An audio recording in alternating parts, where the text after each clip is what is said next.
Good morning. आज मैं फ़ोटोकेमिस्ट्री की नेक्स्ट क्लास ले रहा हूँ। इससे पहले की क्लास में मैंने आपको बताया था कि हमें ऑर्गेनिक फ़ोटोकेमिस्ट्री में फ़ोटोकेमिस्ट्री ऑफ कार्बोनिल कंपाउंड में डिफरेंट टॉपिक्स को देखना है, जिसमें saturated acyclic carbonyl compound, intermolecular cyclo addition reaction और अनसेचुरेटेड साइक्लो कार्बोनिल कंपाउंड थे।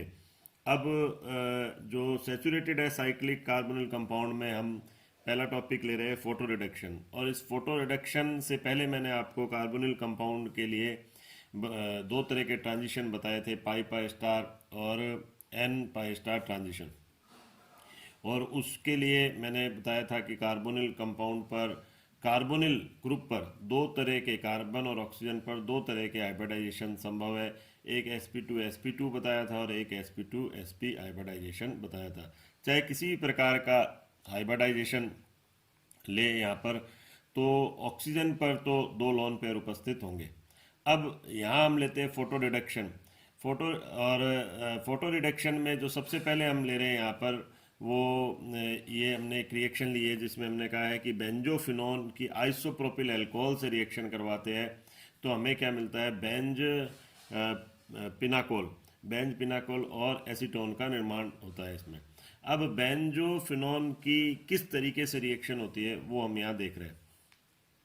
बेंजोफिनोन में सबसे पहले हमने जब इसके ऊपर प्रकाश का यानी लाइट क्वांटा डाला है इसके ऊपर, तो ये एब्जॉर्प्शन करके सबसे पहले ये एन पाई स्टार इसमें ट्रांजिशन होगा।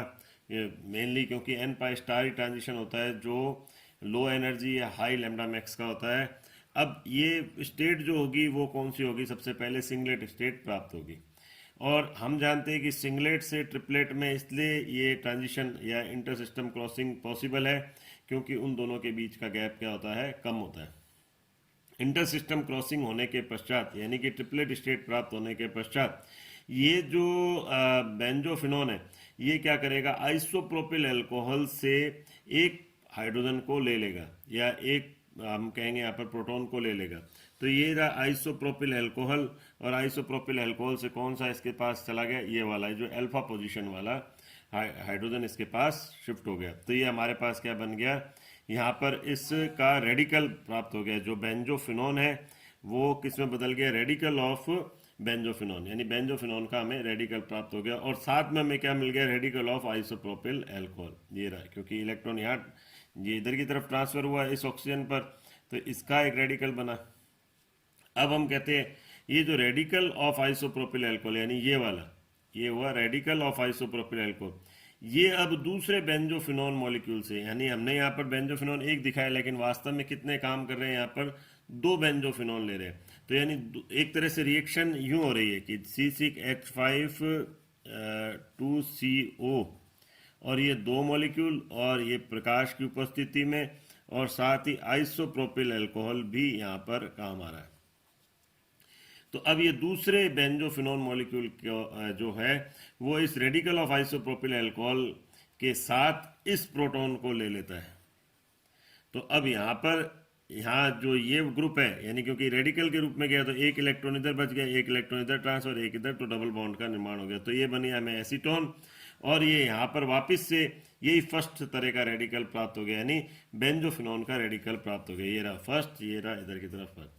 इन दोनों को अगर हम कंबाइंड कर लेते हैं तो हमें क्या मिल जाता है, बेंज पिनाकोल प्राप्त हो जाता है। इन दोनों को कंबाइंड करने पर, ये रहा फर्स्ट और ये भी फर्स्ट, तो दोनों कंबाइंड होने पर बेंज पिनाकोल का निर्माण हो जाता है। अब ये बेंजोफिनोन, अब एक तरीका तो ये था, अब ये भी एक तरीका हो सकता है पॉसिबल कि हम ये दूसरी रिएक्शन हमने लिखी है जिसमें हम कहते हैं कि हमने ये आइसोप्रोपिल अल्कोहल ना ले, यानी इसमें तो हमने क्या लिया था कि इसको एक्साइट, ये एक मॉलिक्यूल एक्साइट हुआ था, एक मॉलिक्यूल एक्साइट होकर उसने आइसोप्रोपिल अल्कोहल, एक मॉलिक्यूल किसका एक्साइट हुआ, बेंजोफिनोन का, उसने क्या करा, आइसोप्रोपिल अल्कोहल से एक प्रोटॉन को निकाल लिया और उससे एक्साइट कर दिया एक तरह से। और अब दूसरा मॉलिक्यूल जो है बेंजोफिनोन का, वो उस रेडिकल ऑफ आइसोप्रोपिल अल्कोहल से रिएक्शन करके और वो खुद रेडिकल में बदल गया, और फिर वापस आपस में रिएक्शन होकर हमें बेंज पिनाकोल प्राप्त हो गया। अब हम यहाँ क्या कर रहे हैं दूसरे में, इसमें हम क्या कर रहे हैं, हमने ले ही ऐसा लिया मॉलिक्यूल, यानी हमने कौन सा ले लिया यहाँ पर, एक तो ले लिया बेंजोफिनोन और दूसरा ले लिया हमने बेंज हाइड्रोल। अब हम जब इसके ऊपर प्रकाश डालेंगे तो वही एक्साइटेड स्टेट आई। तो यहाँ मान लो बेंजोफिनोन जो है वो किससे लेगा, ये हमने लिया जैसे ये C6H5 CHOH C6H5। अब बेंजोफिनोन ने एक प्रोटॉन यहाँ से ले लिया, तो ये किस में बदल गया, C6H5 COH और C6H5। तो ये एक रेडिकल यानी कि फर्स्ट स्टेट प्राप्त हो गई वापस से यही। और ये जब इसने लिया तो इससे भी हमें क्या मिल गया, C6H5 2 COH, तो ये भी हमें वही फर्स्ट मिल गया और ये भी फर्स्ट मिल गया, दोनों को आपस में कंबाइन कर दिया, यानी कि हमें दोनों अब की बार क्या मिल गए, वो मिल गए रेडिकल ऑफ बेंजोफिनोन, यानी बेंजोफिनोन के हमें रेडिकल मिल गए। तो इन दोनों को आपस में कंबाइन कर दिया और हमें क्या मिल गया यहाँ पर, बेंजपिनाकोल प्राप्त हो गया यहाँ पर। अब यहाँ हमें 3 पॉइंट इसके अंदर देखने हैं। एक तो हम कहते हैं कि इस रिएक्शन के लिए जो फाई है, यानी फाई का मतलब क्या हो गया, जो क्वांटम ईल्ड है वो उसका मान क्या है, यहाँ पर 1 है। अब हमें कैसे पता लगेगा क्वांटम ईल्ड 1 है, तो हम ये कहते हैं कि अगर हम अब जैसे हम यहाँ पहले लिख भी रहे हैं, that is second unit of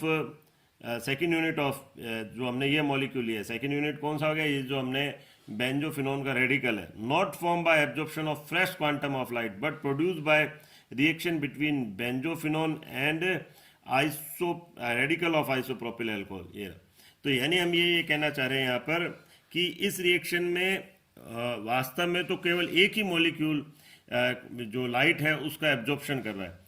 तो इसका मतलब क्वांटम यील्ड क्या हो गई, इसके लिए 1 हो गई, क्योंकि एक मॉलिक्यूल एक क्वांटम, तो एक मॉलिक्यूल ही रिएक्ट कर रहा है। भले ही हम चाहे यहाँ पर हम 2 ले रहे हो, ये यानी हम तो ले कितने रहे यहाँ पर 2 बेंजोफिनोल, लेकिन रिएक्शन करने वाला एक ही है। और यही जो रिएक्शन कर रहा है वो क्या कर रहा है, वो जनरेट किसको कर रहा है, वो आइसोप्रोपिल अल्कोहल के रेडिकल को जनरेट कर रहा है, और जो फिर वापस बेंजोफिनोन दूसरे बेंजोफिनोन से रिएक्शन करके उसको रेडिकल में कन्वर्ट कर रहा है। तो ये हम कह रहे हैं कि यहां पर इस स्थिति में क्वांटम यील्ड 1 है। अब दूसरा हम कहते हैं triplet state of benzophenone involve in this reaction. अब इसमें हम कह रहे हैं कि ये हमें कैसे पता लगेगा कि इस रिएक्शन के अंदर बेंजोफिनोन की ट्रिपलेट स्टेट ही बन रही है। तो हम 2 तरह की स्टडी करते हैं, 2 तरह से हम देख सकते हैं। एक तो सबसे पहले हम ये पहले क्विंचिंग स्टडी को बताते हैं। क्विंचिंग स्टडी में कहते हैं अगर हमने क्या कर दिया कि इसमें स्मॉल अमाउंट में नेफ्थलीन डाल दिया, इस रिएक्शन के दौरान स्मॉल अमाउंट में नेफ्थलीन डाल दिया, तो जो मिक्सचर हमें प्राप्त हुआ है वो उसकी क्वांटम यील्ड क्या हो जाएगी, वो घट जाएगी, reduce quantum yield to significant extent, यानी कि क्वांटम यील्ड जो होगा इस रिएक्शन के लिए घट जाएगी। तो क्यों घट गई, उसका क्या कारण था, तो हम कह रहे हैं ये इसका कारण ये है कि ये वैसे हमने कारण अगले उस पर लिखा हुआ है, ये since naphthalene does not absorb light of wavelength needed for n pi star transition, ये excitation in benzophenone, it is example of energy transfer of excited benzophenone to naphthalene, यानी नेफ्थलीन क्वांचर का या क्विंचर का एक के रूप में काम करता है। यानी हमने क्या कहा कि अगर मान लो हमने इस रिएक्शन मिश्रण के दौरान या इस रिएक्शन के दौरान हमने नेफ्थलीन को डाल दिया, तो नेफ्थलीन खुद तो n pi स्टार ट्रांजिशन दिखाता नहीं है, तो फिर ये इस रिएक्शन की क्वांटम यील्ड क्यों घट जाती है। तो सीधा सा है कि जब हमने नेफ्थलीन डाला तो ये जो ट्रिपलेट है यहाँ पर ट्रिपलेट स्टेट बनी है, ये ट्रिपलेट स्टेट, ये क्या करती है, नेफ्थलीन को अपनी एनर्जी दे देती है। तो ट्रिपलेट ट्रिपलेट एनर्जी ट्रांसफर हो गया, यानी इंटर सिस्टम क्रॉसिंग को दर्शाती है। इंटर सिस्टम क्रॉसिंग से क्या हो जाएगा कि यहाँ पर जब नेफ्थलीन को इसने अपनी एनर्जी दे दी, तो ऐसे में खुद ये रिएक्शन में यानी बेंजोफिनोन खुद जो है रिएक्शन में पार्टिसिपेट नहीं कर पाएगा और क्वांटम यील्ड कम हो जाएगी। दूसरा हम कहते हैं rate of benzpinacol formation is not appreciably decrease when the reaction is carried out with a lesser amount of benzhydrol. अब हम इस रिएक्शन के अंदर लेते हैं कि हमने अगर मान लो बेंज हाइड्रोल की कम मात्रा ले ली, तो अब इस रिएक्शन में, ये दूसरी रिएक्शन में जिसमें हमने कहा था कि जो बेंजोफिनोन बेंज हाइड्रोल के साथ रिएक्शन कर रहा है, तो अब हम कहते हैं कि अगर मान लो इस रिएक्शन के अंदर हमने बेंज हाइड्रोल की कम मात्रा ले ली, तो भी ऐसा नहीं होगा कि रिएक्शन का जो रेट है वो कोई बहुत ज़्यादा डिक्रीज हो जाएगा। उसका कारण क्या है, क्योंकि ये बेंजोफिनोन जो है ये किस में बदल रहा है, ट्रिपलेट में, और ट्रिपलेट क्या होती है, लॉन्ग लिव्ड होती है, और लॉन्ग लिव्ड होने की वजह से वो वेट करती है इस बेंज हाइड्रोल मॉलिक्यूल का, और फिर जिससे वेट करने की वजह से रिएक्शन का जो रेट है वो बहुत अधिक कोई डिक्रीज नहीं होता। तो हमने लिखा है triplet state long lived species capable for waiting benzhydrol molecule, या कोई और दूसरा मॉलिक्यूल होता तो उसका वेट करते। तो ये वेट करती है, इसलिए रेट जो है बेंज पिनाकोल फॉर्मेशन का नॉट एप्रिशिएबली डिक्रीज। तो हमने दो बातें यहाँ पर कह दी। एक तो हम कह रहे हैं कि क्वांटम यील्ड जो है इस रिएक्शन के लिए 1 है।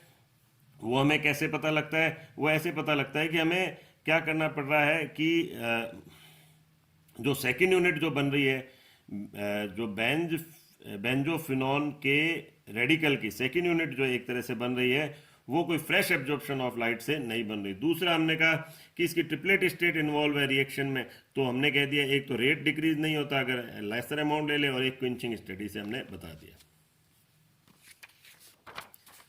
अब तीसरी बात हम कहते हैं कि हमें कैसे पता लगेगा कि इसके अंदर एन पाई स्टार ट्रांजिशन ही इन्वॉल्व है, कि पाई पाई स्टार ट्रांजिशन इन्वॉल्व नहीं है। तो हमें पता है कि हमने कहा था कि जब हमने एन पाई स्टार ट्रांजिशन लिया था तो हमने कहा था कि एन पाई स्टार ट्रांजिशन में ही ओड इलेक्ट्रॉन उपस्थित होता है। आइसोप्रोपिल ये लिखा हुआ भी है, due to odd electron it abstract alpha hydrogen to isopropyl alcohol. यानी ये जो बेंजोफिनॉन है, क्योंकि वो ट्रिपलेट स्टेट में आया, ट्रिपलेट में उसके ऊपर एन पाई स्टार ट्रांजिशन हुआ, तो हमने कहा उसके ऊपर हमने यही तो लिया था कि बेंजोफिनॉन जो पहले एन पाई स्टार ट्रांजिशन, ये सिंगलेट स्टेट इसकी प्राप्त हुई थी बेंजोफिनॉन की। फिर हमने कौन सी ली? उसकी हमने ट्रिपलेट स्टेट ली। तो ट्रिपलेट स्टेट में हम कह रहे हैं कि उसके ऊपर क्या है यहाँ, या एन पाई स्टार ट्रांजिशन में हम उसके ऊपर क्या कह रहे हैं, यहाँ पर ओड इलेक्ट्रॉन है। ये ओड इलेक्ट्रॉन होने की वजह से ये क्या करता है, आइसोप्रोपिल अल्कोहल के अल्फा हाइड्रोजन को अब्स्ट्रैक्ट कर लेता है, जिससे हमें दो रेडिकल मिल जाते हैं। अब अगर हम कहते हैं पाई पाई स्टार ट्रांजिशन होता है तो ये रिएक्शन ही नहीं होती, क्योंकि ऐसी स्थिति में ओड इलेक्ट्रॉन ही नहीं होता। ओड इलेक्ट्रॉन ही नहीं होता तो वो किस तरीके से नए रेडिकल को जनरेट कर पाता है? जबकि ये बेंजोफिनॉन तो क्या करता है, आइसोप्रोपिल अल्कोहल को रेडिकल में कन्वर्ट कर देता है। अब इसको भी हम एक एग्जांपल से ले सकते हैं। ये हमने लिया मिशलर कीटोन। ये it does not react with it does not give photo reduction on irradiation in isopropyl alcohol. अब उसका कारण क्या है? ये तो हमने लिया एक तरह से बेंजोफिनॉन, और यहाँ हमने लिया मिशलर कीटोन। अब इसका कारण क्या होता है? क्योंकि यहाँ पर क्या होता है, ये लॉन पेयर जो है, ये नाइट्रोजन पर जो लॉन पेयर है, ये क्या करते हैं, ये रेजोनेंस में पार्टिसिपेट करते हैं इस तरह से। तो अब ये क्या करेंगे, ऐसे ही दूसरी तरफ के, तो ये क्या करेंगे, जो एन पाई स्टार ट्रांजिशन की तुलना में पाई पाई स्टार ट्रांजिशन की एनर्जी को घटा देंगे। यानी एन पाई स्टार की तुलना में पाई पाई स्टार की एनर्जी को कम कर देंगे। जबकि इसमें क्या था, कीटोन में एन पाई स्टार ट्रांजिशन की एनर्जी कम होती थी।